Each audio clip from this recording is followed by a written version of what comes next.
Bà,ខ្ញុំបាទសូមគោរពជំរាបសួរដល់ពុកម៉ែបងប្អូនលោកជាលោកតានិងប្រិយមិត្តទាំងអស់ថ្ងៃនេះផងដែរខ្ញុំបាទមានអត្ថបទព័ត៌មានមួយដែលមានចំណងជើងថាក្រោយផ្ទុះការរិះគន់អ្នកនាងខាត់សុខីមចេញបកស្រាយជុំវិញការសម្ដែងជាតួអង្គអ៊ីស្លាមក្នុងពិធីបុកល័ក្ខថាធ្វើតាមទំនៀមទម្លាប់ខ្មែរពីបុរាណពិតណាស់ចំពោះទិដ្ឋភាពនៃថ្ងៃមង្គលការរបស់ពេជ្រពិសីនិងស្វាមីត្រូវបានមហាជនចាប់អារម្មណ៍តាមដាននិងចែករំលែកខ្លាំងជាពិសេសមហាជនចាប់អារម្មណ៍សរសើរលើការរៀបចំកម្មវិធីប្រពៃណីខ្មែរសំខាន់ជាច្រើនចាប់តាំងពីថ្ងៃចូលរោងជ័យដល់ថ្ងៃមង្គលសិរីអាពាហ៍ពិពាហ៍ងាកមើលថ្ងៃចូលរោងជ័យរបស់ពេជ្រពិសីនិងស្វាមីក្នុងថ្ងៃទី21ខែកុម្ភៈឆ្នាំ2026កន្លងទៅក៏មានការរៀបចំកម្មវិធីប្រពៃណីខ្មែរជាច្រើនមានទាំងកម្មវិធីសំអាងកេសាពិធីកាត់ផ្កាស្លាពិធីក្រុងពលីពិធីបុកល័ក្ខនិងធ្វើធ្មេញផងដែរ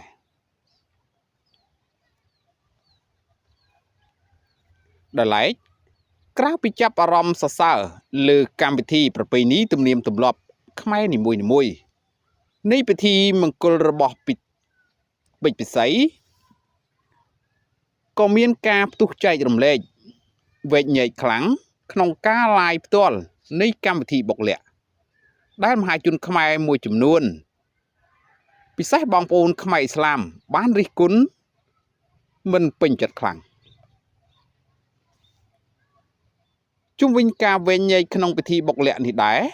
កើតឡើងក្រោយឃើញសកម្មភាពរបស់ក្រុមសម្ដែងកម្មវិធីបុកល័ក្ខដែលសម្ដែងជាតួអង្គខ្មែរឥស្លាមបែបកំ pl ែងលេងសើចជ្រុលមើលទៅមិនសមរម្យធ្វើឲ្យបងប្អូនខ្មែរឥស្លាមមានការមិនពេញចិត្តនិងនាំគ្នាប្រតិកម្មខ្លាំងដោយលើកឡើងថាជាការប្រមាថមើលងាយយកសាសនាឥស្លាមមកលេងសើចនិងមិនឲ្យតម្លៃដល់សាសនាជាដើមស្រាប់ពេលផ្ទុះការចែករំលែករិះគន់ពីបងប្អូនខ្មែរឥស្លាមជុំវិញការសម្ដែងក្នុងកម្មវិធីបុកល័ក្ខនេះដែរងាកមើល Facebook របស់អ្នកនាងខាត់សុខីមក្នុងនាមជាសិល្បៈករណីបុរាណមួយរូបសម្ដែងក្នុងកម្មវិធីមង្គលរបស់ពេជ្រពិសីដែលអ្នកនាងបានបង្ហោះសារចូលរួមបញ្ចេញមតិបកស្រាយនិងសូមអធិស្ឋានពីបងប្អូនឥស្លាមចំពោះរឿងរ៉ាវខាងលើផងដែរក្នុងនោះអ្នកនាងខាត់សុខីមបានលើកនិយាយបកស្រាយជុំវិញទំនៀមទម្លាប់ប្រពៃណីខ្មែរក្នុងកម្មវិធីបុកល័ក្ខនេះឲ្យដឹងថាតាំងពីបុរាណមកតែងតែមានតួអង្គឥស្លាមចូលរួមសម្ដែងកាន់ចង្វាចែវទូកដែលក្រុមសម្ដែងរក្សាទម្រង់ទំនៀមទម្លាប់ដើមរៀនតពីគ្រូជំនាន់មុនបែបណាគឺសម្ដែងលេងតាមបែបបុរាណបែបនោះដោយពុំមានចេតនាលេងសើចមាក់ងាយ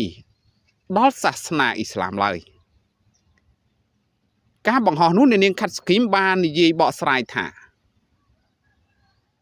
ក្នុងនាមខ្ញុំជាសិល្បៈករណីបែបបុរាណមួយរូបសូមអធិស្ឋានដល់បងប្អូនខ្មែរចាមសាសនាឥស្លាមទាំងអស់ដែលរស់នៅក្នុងប្រទេសកម្ពុជាកំពុងមានប្រតិកម្មចំពោះកម្មវិធីទំនៀមទម្លាប់ប្រពៃណីបុកល័ក្ខខ្មែរសូមបងប្អូនមេត្តាបន្ធូរភាពតានតឹងបន្តិចជាទូទៅគ្រប់ក្រុមភ្លេងបុរាណប្រពៃណីខ្មែរក្នុងពិធីបុកល័ក្ខតែងតែមានតួអង្គជនជាតិចាមសាសនាឥស្លាមចូលរួមសម្ដែងយូរលង់ណាស់មកហើយប៉ុន្តែដោយសារសម័យកាលមុនពុំមានការផ្សព្វផ្សាយទូលំទូលាយដូចសម័យនេះជាក់ស្ដែងយើងខ្ញុំដែលជាអ្នករក្សាទម្រង់ទំនៀមទម្លាប់មិនហ៊ានលេងខុសពីទម្រង់ដើមនោះទេព្រោះចេះ រៀនពីគ្រូជំនាន់មុនបែបណាគឺលេងតាមបែបនោះមិនមានចិត្តមាក់ងាយសាសនាឬជនជាតិណានោះទេជាមួយគ្នានោះអ្នកនាងខាត់សុខីមបានរៀបរាប់បន្ថែមជាមតិយោបល់ទៀតថាក្នុងគណៈពេលនេះនាងខ្ញុំខាត់សុខីមសូមសំណូមពរដល់ក្រសួងវប្បធម៌និងវិចិត្រសិល្បៈមេត្តាជួយរកដំណោះស្រាយកណ្ដាលមួយសមស្របដើម្បីកុំឲ្យបងប្អូនជនជាតិចាមសាសនាអ៊ីស្លាមមានអារម្មណ៍អាក់អន់ចិត្តបែបនេះបន្តទៅទៀតសូមអធិស្ឋាននាងខ្ញុំសូមជូនជាយោបល់តិចតួចបើសិនជាថ្នាក់នាំក្រសួងអនុញ្ញាតបដូរពីបងប្អូនជនជាតិចាមសាសនាអ៊ីស្លាមចែវទូកមកជាជនជាតិខ្មែរចែវទូកវិញក៏ល្អដែរដោយរក្សាទម្រង់បែបបត់ដដែលយើងខ្ញុំអាចប្រតិបត្តិតាមការសម្រេចចិត្តរបស់ថ្នាក់ដឹកនាំក្រសួងជានិច្ចជាចុងក្រោយបើសិនមានពាក្យលើសលួសខ្ពស់ទាបត្រង់ណា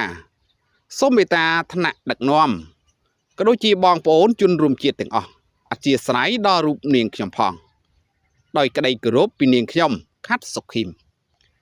បាទហើយអត្ថបទព័ត៌មាននៃខ្ញុំបាទបានជម្រាបជូនខាងលើនេះក៏មានតែប៉ុណ្ណឹងសូមអរគុណសូមជម្រាបលា